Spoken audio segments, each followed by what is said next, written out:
भाई जो चीज़ हमारे एआई वॉर में नहीं होनी चाहिए थी 2026 के, वो चीज़ हो चुकी है। और इसका पूरा पूरा इम्पैक्ट जीपीयूज के प्राइसेस, रैम और एसएसडीज के प्राइसेस के ऊपर प्रॉपरली आएगा। न्यूज़ आती है हमारे डिजिटल एशिया की तरफ से, जो कि आई है 8 जनवरी 2026 को। और आज है 10 जनवरी, यानी कि मैं ये 2 दिन लेट इसको कवर कर रहा हूँ, लेकिन मैं इसको पूरी इन्फॉर्मेशन बताने की पूरा ट्राई करूंगा इसके बारे में, ठीक है। तो सीएससी 2026 में एनवीडिया और सैमसंग ने एक पोटेंशियल डिस्कशन किया था कि आज अपकमिंग टाइम में सैमसंग और एनवीडिया स्पेशली अपने जो एआई टाइमलाइन है उसमें सैमसंग के जो HBM4 आर्किटेक्चर वाली जितनी भी मेमोरी चिप्स है उनके ऊपर थोड़ी प्रायोरिटी रखेगा, क्योंकि उनके मेमोरी चिप्स के ऊपर ही वो पूरी एआई डेवलपमेंट करने वाले हैं।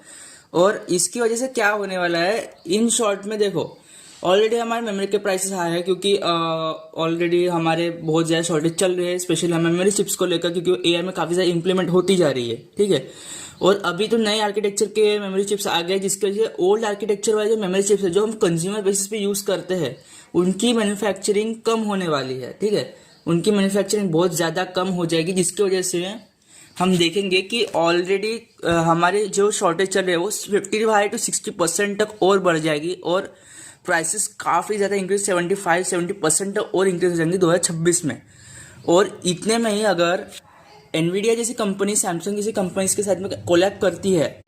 इन दोनों कंपनी का अपने ही एआई इकोसिस्टम पे बहुत ज़्यादा फोकस हो जाएगा, जिसकी वजह से कंज्यूमर मार्केट से ज़्यादा हम एआई मार्केट पे फोकस करेंगे, जो कि ज़्यादा प्रॉफिटेबल है, क्योंकि ये सब्सक्रिप्शन बेस्ड मॉडल है एआई एक। तुम अगर देखते हो किसी भी एआई को यूज़ करने के लिए तुम्हें मंथली पे करना पड़ता है, और अगर तुम वही चीज़, अगर जीपीयू वगैरह होता है, अगर तुम हार्डवेयर को ओन करते हो तो वो तुम्हें परमानेंट ऑप्शन हो जाता है, तुम उसको कभी भी यूज़ करो, कितना भी यूज़ करो, कोई लिमिटेशंस नहीं है। लेकिन एआई को लिमिटेशंस भी है, और लिमिटेशन के साथ में वो तुम्हारी ट्रैकिंग भी करता है, उसके लिए मंथली पे भी करना पड़ता है, जिसकी वजह से ये कंपनीज जो है अपने जो एआई हार्डवेयर है उनका बहुत फोकस करने वाली है। और इस टाइम तक जहां पर हमारे प्राइसेस और बढ़ रहे और ज़्यादा बढ़ेंगे, और स्पेशली जीपीयू में सबसे ज़्यादा बढ़ने वाले, क्योंकि सैमसंग जैसी कंपनी का फुल फोकस हो जाएगा इनके एआई टाइमलाइन में अपने मेमोरी चिप्स को अच्छे से फिक्स कराने का, जिसकी वजह से हमारे हार्डवेयर इंडस्ट्री बहुत बुरी तरीके से डैमेज होने लगेगी, और स्पेशली कंज्यूमर्स के लिए। ऑलरेडी सैमसंग के जो सर्विस सेंटर्स है, दूसरी चीज़ें हैं, सैमसंग ने अपने जो सर्विस सेंटर्स हो गए अपकमिंग डिवाइसेस को बहुत कम फोकस करना शुरू कर दिया है। और एनवीडिया तो ऑलरेडी हमें अभी ओल्ड जीपीयूज की तरफ फेंकना चाहती है, जिसकी वजह से हमें बहुत ज़्यादा अपकमिंग टाइम में प्रॉब्लम होने वाली है। मुझे नहीं लगता कि अभी कोई अच्छा ऑप्शन है पीसी बिल्ड करना है, या फिर अपकमिंग टाइम में कोई अच्छा ऑप्शन रहने वाला है। जिन्हें किसी को पीसी बिल्ड करना है अभी के अभी